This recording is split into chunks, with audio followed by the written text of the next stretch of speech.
தினம் தினம் உன்னை பார்க்கையில மனம் விட்டு பேச துடிக்கிறேன். ஊர கதை தானே நடக்குது, உள்ள கதை உள்ள முழிக்குது. பார்க்க வரும் முன்னே துணிவர் இருக்கும், பக்கம் வந்த பின்னே வெட்கமது தடுக்கும். சிப்பிக்குள்ள முத்தம் போல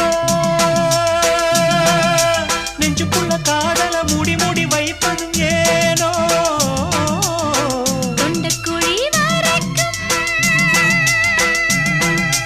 அலையின வார்த்தையும் வந்து வந்து திரும்புது ஏனோ. சொல்லாமத்தானே இந்த மனசு தவிக்குது.